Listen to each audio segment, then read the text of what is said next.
Assalamualaikum warahmatullahi wabarakatuh. Perkenalkan, di sini saya Taruna tingkat 2 Politeknik Pemaiman Indonesia, Muhammad Rafli Akbar, STB 5229 dengan program studi manajemen masyarakatan kelas A. Di sini saya akan menjelaskan kepada teman-teman sekalian yaitu tentang upaya hukum banding, kasasi, peninjauan kembali serta eksekusi pelaksanaan putusan dan pengawasannya. Baiklah, di sini diawali dengan kerangka dasar hukum, yang dimana yang pertama dari Kitab Undang-Undang Hukum Acara Pidana yang mengatur tentang banding, kasasi, peninjauan kembali untuk perkara pidana. Kedua, Peraturan Mahkamah Agung. Dalam Peraturan Mahkamah Nomor 6 Tahun 2022 Administrasi Kasasi dan Peninjauan Kembali. Yang ketiga, Undang-Undang Nomor 14 Tahun 1985 tentang Mahkamah Agung atau Ketentuan Peninjauan Kembali. Yang keempat, yaitu dari HIR, RBG, dan Peraturan Acara Perdata lain untuk perkara perdata. Next.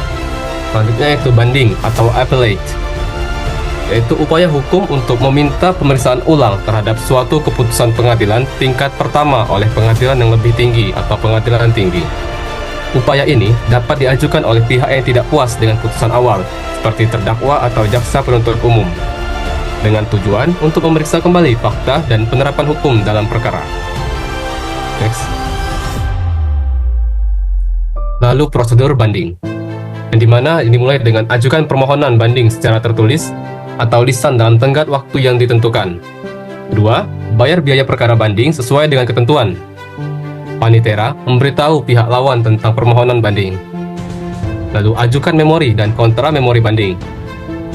Kedua pihak dapat memeriksa berkas perkara, yang dilanjutkan dengan panitera mengirim berkas ke pengadilan tingkat banding. Diakhiri dengan pengadilan banding memutuskan perkara dan mengirim salinan putusan ke pengadilan pertama.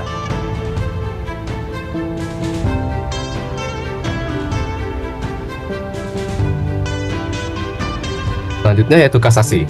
Kasasi adalah upaya hukum terakhir untuk mengajukan pembatalan putusan pengadilan tingkat akhir kepada Mahkamah Agung, dengan tujuan untuk menjaga kesatuan penerapan hukum, memastikan kebenaran dan keadilan, serta menguji penerapan hukum dan prosedur yang keliru oleh pengadilan sebelumnya. Kasasi berfokus pada kesalahan hukum, bukan pada pemeriksaan ulang fakta atau bukti.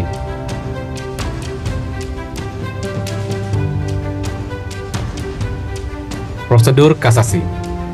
Permohonan kasasi diajukan secara tertulis atau lisan dalam 14 hari setelah putusan terakhir diberitahukan melalui panitera pengadilan. Pemohon wajib menyerahkan memori kasasi berisi alasan hukum dalam waktu 14 hari, dan panitera mencatat bila tidak diserahkan.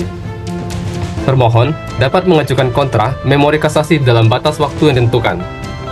Setelah berkas lengkap, pengadilan akan mengirim berkas kasasi ke Mahkamah Agung melalui SIPP.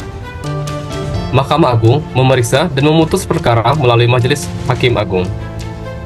Salinan putusan dikirim kembali ke pengadilan semula untuk diberitahuan kepada para pihak.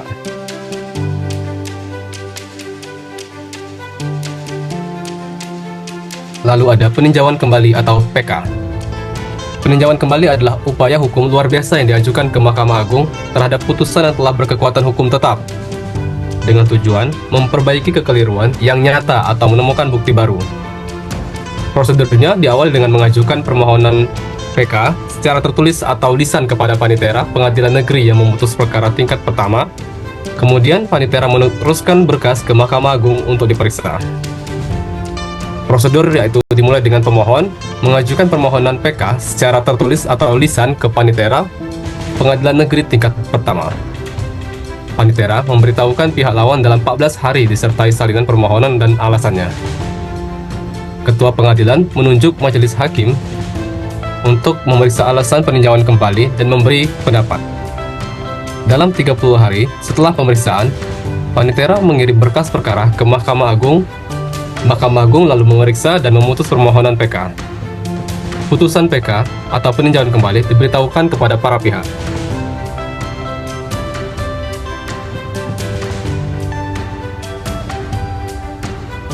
Selanjutnya itu eksekusi putusan, yang dimana eksekusi bertujuan menjadikan putusan berkekuatan hukum dapat dilaksanakan eksekutorial. Pelaksana, pengadilan berwenang atau MIS, pengadilan negeri untuk perdata pengadilan negeri atau kejaksaan untuk pidana.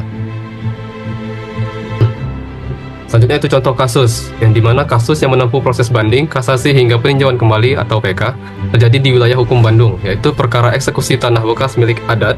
Kasus ini bermula di Pengadilan Agama Cimahi dengan nomor perkara 489-PDT-G-2003 yang berkaitan dengan sengketa eksekusi tanah adat yang berstatus kepemilikannya dipersoalkan oleh para pihak. Setelah putusan tingkat pertama dijatuhkan, pihak yang merasa dirugikan mengajukan banding ke Pengadilan Tinggi Agama Agung Bandung dengan nomor perkara 122-PDT-2004-PTA-Bandung.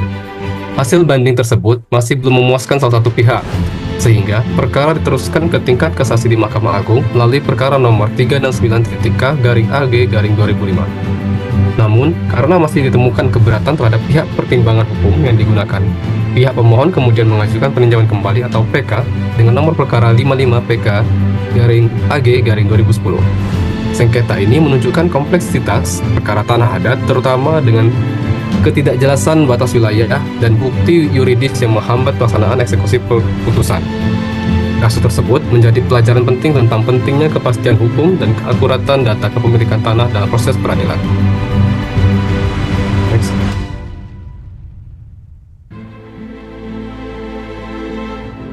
Yang terakhir yaitu penutup, rekomendasi berupa peningkatan kompetensi hakim dan aparat peradilan termasuk panitera harus dilakukan secara berkelanjutan untuk memastikan pemahaman yang konsisten terhadap asas-asas hukum, baik dalam perkara perdata maupun pidana. Upaya ini sering menjadi tidak terjadi kekeliruan berulang dalam penerapan norma di tingkat pertama. Selain itu, diperlukan penguatan melalui digitalisasi dan pengembangan sistem dokumentasi terintegrasi yang memungkinkan akses mudah terhadap perkara, alat bukti, dan putusan bagi para pihak maupun lembaga peradilan. Sistem ini tidak hanya meningkatkan efisiensi dan transparansi, tapi juga mendukung kelancaran proses hukum di tingkat banding, kasasi, hingga peninjauan kembali atau PK. Baiklah teman-teman, terima kasih. Itulah penjelasan dari saya tentang materi yang telah saya jelaskan sebelumnya. Saya Muhammad Rafli Akbar pamit undur diri. Assalamualaikum warahmatullahi wabarakatuh.